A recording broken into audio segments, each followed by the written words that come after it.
अखेरकार big बॉसला ज्यांना घरामध्ये आणायचं होतं ते म्हणजे राखी सावंत, त्यांनाच निकी तांबोळी याची सस्ती प्रोडक्ट असे म्हणलं जातं, जे की उर्फी जावेदची एक दुसरी चुलत बहीणच आहे।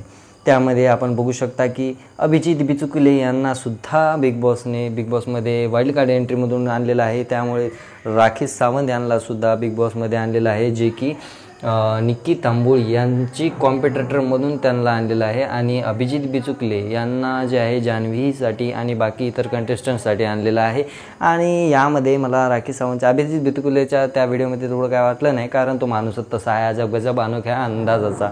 आणि हे जरा ओव्हर ॲक्टिंगच वाटली मला। ओव्हर ॲक्टिंगची बिग बॉसने माझ्या मते रितेश साहेबांनी देशमुख साहेबांनी 50 रुपये तर कट केले पाहिजे, हे माझी विनंती आहे। आणि जर तुम्हाला हे असं वाटत असेल तर कमेंट बॉक्समध्ये नक्कीच तुम्ही सुचवा की बिग बॉसला हिचे 50 रुपये तर कमीत कमी कटले पाहिजे, ओव्हर ॲक्टिंग लय झालेली आहे। आता बाकीचं बोलणार आहोत। आल्या तिनं निकी तांबोळीला म्हणली, निकी तांबोळी तुला मी पाटील आंबोळी, निकी म्हणते असं करते। निकीला एवढं करायची, ओव्हर ॲक्टिंग करायची काय गरज आहे?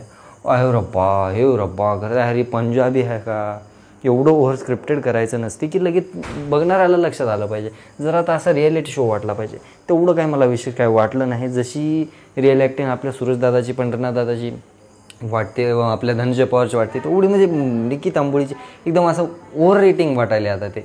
त्यामुळे बिग बॉसने थोडंसं स्क्रिप्टिंगवर ध्यान दिलं पाहिजे। आणि आता अभिजित बिचुकले हे तर आलेलेच आहेत व्हिडिओमध्ये, बिग बॉसमध्ये, तर यामुळे धमाल तर पुढे होणारच आहे। एवढंच या व्हिडिओमध्ये। बाकी अपडेट्ससाठी चॅनलला लाईक करा, शेअर करा, सबस्क्राईब करा आणि आपल्या राखी सावंतसाठी एक छानशी कमेंट बॉक्समध्ये करा। धन्यवाद।